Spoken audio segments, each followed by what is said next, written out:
गीता व्यवहार में भाग 16 ईशावास्य उपनिषद का पहला मंत्र है। ईशावास्यमिदं सर्वं यत्किंच जगत्याम जगत तेन त्यक्तेन भुंजीथा मां गृद्धः कस्यचित् धनम। पहला मंत्र। जब हमने अपने में सबको देखा और सब में अपने को देखा तो हृदय से सदा के लिए घृणा समाप्त हो जाएगी। जिसको हमने मैं के रूप में जाना उससे घृणा नहीं हो सकती। साधु संतों के लिए कोई अपना नहीं, कोई पराया नहीं। न उसको किसी से प्रेम होता है, न द्वेष होता है। यही बात भगवान ने 6वें अध्याय में योगी के बारे में कही। आत्मौपम्येन सर्वत्र समं पश्यति योऽर्जुनः। जो योगी है वह सबको अपने जैसे देखता है। किसी को खुशी हुई तो उसको जलन नहीं होती। जो अन्य की खुशी में खुश होता है वह योगी है। जो दूसरे के दुख को कम करने का प्रयत्न करता है वह योगी है। भगवान ने 13वें अध्याय में बताया, क्षेत्रज्ञं चापिमां विद्धि सर्व क्षेत्रेषु भारत। अर्जुन, हर एक देह में जो देही है वे अनेक नहीं हैं। मैं ही सभी देह में देही के रूप में प्रकट होता हूँ। जब देह नष्ट हो जाता है तो मुझे कुछ नहीं होता। यह जो अकाट्य सत्या है वही अपना असली स्वरूप है। इसी में निष्ठावान होकर रहना ये साधना है। भगवत गीता के विचार में अपने विचार में उतरने चाहिए। भगवत गीता के विचार अपने विचार में उतरने चाहिए, अन्यथा आप कितना भी अध्ययन करें, जीवन में शांति, प्रेम, आनंद नहीं आ सकता। एक बार एक बाबा जी ने हमको कहा, स्वामी जी आप इतना हल्का फुल्का मत बोला करो, भगवत गीता तो बहुत गंभीर विषय है। हमने कहा ठीक है। हमारे साथ जो सज्जन थे वे बोले, अपने आप को ठीक से उत्तर क्यों नहीं दिया? हमने कहा वे बड़े हैं, बड़ों से बहस नहीं करते। बोले फिर आप क्या करेंगे? हमने कहा हमको जो करना है वो हम करेंगे। हमको किसी से कुछ सिद्ध करने की आवश्यकता नहीं। भगवान ने अर्जुन को पूरी भगवत गीता प्रसन्नता पूर्वक बताई। जो हमको गंभीर होने की क्या आवश्यकता है? शास्त्रों का अध्ययन दुखी होने के लिए नहीं किया जाता, दुख से निवृत्त होने के लिए किया जाता है। एक बार हमारी भागवत की कथा किसी ने सुनी। बोले स्वामी जी हमने पहले कहीं पर भागवत की कथा ऐसी नहीं सुनी, वहां पर रोना धोना हुआ था, यहाँ तो सब हंस रहे हैं। हमने कहा हमारे शास्त्र सबको सब देते हैं, हमको सब देते हैं। जिसको दुख चाहिए उसको दुख देंगे, जिसको आनंद चाहिए उसको आनंद मिलेगा। इस प्रकार से जो यह जीव का प्रसंग है वो सबको व्यवहार में लाना है। गीता को व्यवहार में लाने के लिए उसकी जानकारी ठीक से होना आवश्यक है। जब जानकारी ठीक होगी तो अपने आप व्यवहार बदल जाता है। पहले हमने जगत को लेकर विचार किया, जगत जैसा दिखता है वैसा नहीं है। ये जगत एक ही परमात्मा का अभिन्न रूप है, परिवर्तनशील यह दुनिया है। इस परिवर्तन का आधार परमात्मा, उसके पश्चात जीव का प्रसंग आया। जीव परमात्मा का अंश है जो मन और इंद्रियों के साथ एक शरीर से दूसरे शरीर में जाता है, वहाँ अनेक प्रकार के भोग करता है, फिर वहाँ से निकलकर दूसरे देह में जाता है।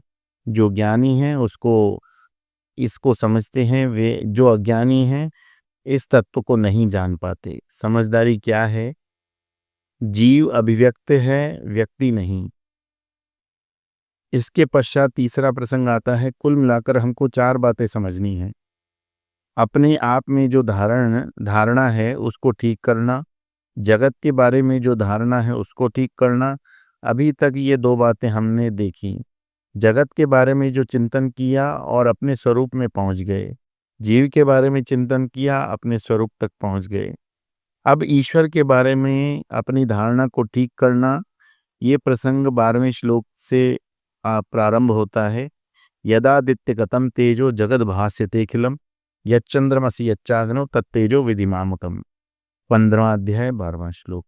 यहाँ हमको ईश्वर का स्वरूप बताया गया। कहते हैं इस जगत का निर्माण करने वाला, पालन करने वाला, संवरण करने वाला है, उसको ईश्वर कहते हैं।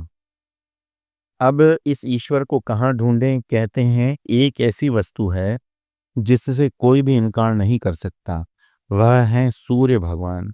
तो वहां से शुरू करो। यदादित्यगतम तेजः, सूर्य को सूर्य इसलिए कहते हैं क्योंकि उनमें तेज है। जैसे कि एक बल्ब का प्रकाश है, उसका महत्व तब तक है जब तक वह प्रकाश दे रहा है। बल्ब फ्यूज हो गया तो वो बेकार हो गया। जो सूर्य के तेज में प्रकट हो रहा है, वो ईश्वर की अभिव्यक्ति है। जैसे हमने जीव की अभिव्यक्ति देखी थी, जीव की अभिव्यक्ति पंचकोशों के माध्यम से होती है, मैं के रूप में। ईश्वर की अभिव्यक्ति यदादित्यगतम तेजो जगद भासते खिलम। सूर्य तो सूर्य तो बहुत दूर है, इसका अर्थ ये हुआ ईश्वर हमसे बहुत दूर है। अब उसके दर्शन कैसे होंगे? वो तो बहुत गर्म है। अब तो हमको ईश्वर की अनुभूति नहीं हो सकती। थोड़ा पास होते तो दर्शन संभव थे। तो कहते हैं यच्चंद्रमसि यच्चाग्नो तत्तेजो विधिमामकम। चंद्रमा में जो शीतलता प्रकाश है, वह ईश्वर की अभिव्यक्ति है। लेकिन चंद्रमा तो कभी दिखता है, कभी नहीं दिखता, कभी पूरा दिखता है, कभी आधा दिखता है। तो कोई बात नहीं, आपकी जेब में जो लाइटर है, उसमें जो अग्नि जलती है, वहां परमात्मा प्रकट हो रहा है। ईश्वर की इन भिन्न भिन्न अभिव्यक्तियों के कारण ही जगत चल रहा है। यह जगत तो इस जगत को ईश्वर के तेज की भी आवश्यकता नहीं, अग्नि की गर्मी की भी आवश्यकता है, चंद्रमा की शीतलता की भी आवश्यकता है। ईश्वर का दर्शन करने का सबसे बढ़िया उपाय, सुबह जल्दी उठो और भगवान सूर्य का दर्शन करो। आगे कहते हैं गामाविश्य च भूतानि धारयामय मोजसा उष्णामि चौषधि सर्वा सोमो भूत्वा रसात्मक है। 15वां अध्याय 13वां श्लोक। पृथ्वी में प्रवेश करके मैं सभी भूत मात्र को आधार देता हूँ, अपने ओज से सबको धारण करता हूँ। पृथ्वी तो जड़ है, जड़ पृथ्वी में जब हम बीज बोते हैं तो वह बीज बढ़ने लग जाता है। ये बढ़ने की शक्ति पृथ्वी और बीज दोनों के सहयोग से प्रकट हुई। केवल बीज रहा तो पेड़ नहीं लगेगा, केवल पृथ्वी है तो बीज नहीं डाले गए तो भी पेड़ नहीं निकलेगा। गामाविश्य च भूतानि धार्यामय मोजसा, पृथ्वी में जो धारण करने की शक्ति है वह मैं हूँ। उष्णामि चौषधि सर्वा सोमो भूत्वा रसात्मक है। सभी वनस्पतियों में कोई न कोई क्षमता होती है। संस्कृत सुभाषितकारों ने एक बहुत ही सुंदर श्लोक लिखा है, इस जगत में एक भी वनस्पति ऐसी नहीं जिसमें एक भी गुण न हो, एक भी शब्द ऐसा नहीं है जिसमें मंत्र शक्ति ना हो, एक भी व्यक्ति ऐसा नहीं जिसमें सत्व गुण ना हो। लेकिन सब उनको पहचान कर जीवन में उतारने वालों की कमी है। पुष्णामी चौषधि सर्वा सोमो भूत्वा रसात्मक है। औषधि किसको कहते हैं? आम, इमली इत्यादि के बड़े पेड़ को वृक्ष कहते हैं। जो मौसम के अनुसार खेती है उनको धान, गेहूं, दालें इत्यादि को औषधि कहते हैं। तभी औषधि रोग का निर्माण करती है। अन्य अन्न आदि खाद्य पदार्थ हमारे क्षुधा रोग का निवारण करते हैं, इसलिए उनको औषधि कहते हैं। ये सभी रस के रूप में हैं। अनाज में, फल सब्जियों में जो एक शरीर पोषक द्रव्य है वह मेरी अभिव्यक्ति है। अहम वैश्वानरो भूत्वा प्राणिनां देहमाश्रितः प्राणापान समायुक्त पच्याम्यन्नम चतुर्विधम। मैं ही वैश्वानर होकर सभी प्राणियों में देह में निवास करता हूँ। प्राण और अपान वायु के संतुलन द्वारा 4 प्रकार के अन्न का पाचन मैं ही करता हूँ। कौन कौन से हैं ये 4? जो चबाया जाए, जो पिया जाए, जो चाटा जाए, जो चूसा जाए, या ऐसा कह लो कार्बोहाइड्रेट, वसा, प्रोटीन, मिनरल आदि 4 प्रकार के खाद्य पदार्थ को मैं पचाता हूँ। अब देखो, भगवान ने हमको अपने आप को कहाँ कहाँ से प्रकट करना शुरू किया। पहले कहा मैं सूर्य में तेज रूप में हूँ जो बहुत दूर है। फिर कहा मैं चंद्रमा में प्रकाश रूप हूँ, थोड़ा पास आ गए। फिर कहा मैं अग्नि में हूँ और पास आ गए। फिर कहा मैं पृथ्वी में हूँ, औषधि के रूप में हूँ, एकदम पास आ गए। औषधि खाने की वस्तु है, पेट में चले गए।